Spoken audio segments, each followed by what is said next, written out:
এই চ্যানেলে সম্প্রচারিত সকল খবরই সচেতনতামূলক এবং শিক্ষণীয়, কোনো কিছুই প্রভাবিত নয়।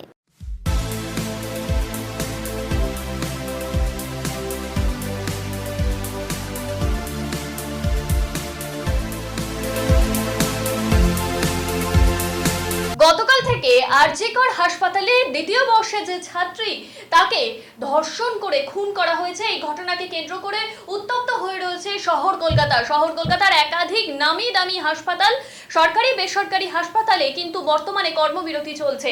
পড়ুয়াদের বিক্ষোভ, চিকিৎসকদের বিক্ষোভ, নার্সিং পড়ুয়াদের বিক্ষোভে কার্যত সেখানকার পরিস্থিতি একেবারে ধুন্ধুমার হয়ে রয়েছে।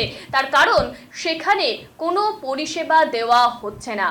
আরজিকর হাসপাতালে দ্বিতীয় বর্ষে যে ছাত্রী তাকে মধ্যরাতে তার ডিউটি চলাকালীন যখন তিনি সেমিনার রুমে নিজে রেস্ট নেওয়ার জন্য গিয়েছিলেন, সামান্য হয়তো কিছুক্ষণের জন্য, ঠিক সেই সময় বাইরে থেকে বহিরাগত কিভাবে সেই সেমিনার রুমে ঢুকতে পারে সে নিয়ে উঠছে একাধিক প্রশ্ন। কিভাবে কলেজ পড়ুয়া বা সেখানকার কর্তব্যরত চিকিৎসক হোক বা নার্সিং স্টাফ তাদের যে নিরাপত্তা সে নিয়েও কিন্তু উঠছে একাধিক প্রশ্ন।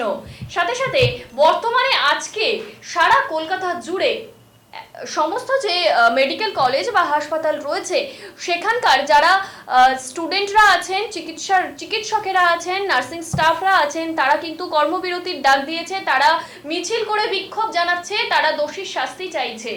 এবং আজকে এর জেরেই কিন্তু যারা রোগী, যারা সেখানে হাসপাতালে ভর্তি আছেন, তারা কিন্তু বিপত্তিতে পড়েছে। এই কারণেই হাসপাতাল কর্তৃপক্ষ থেকে জানানো হয়েছে যে এমার্জেন্সিতে কিভাবে তাদের চিকিৎসা দেওয়া হবে সে নিয়ে আলোচনা চলছে।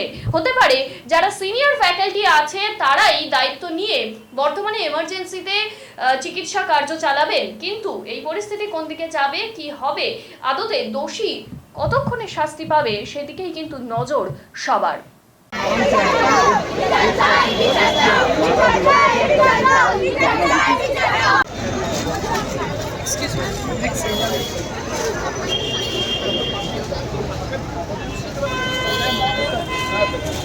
सेकेंड ईयर मेरे 3 दिन से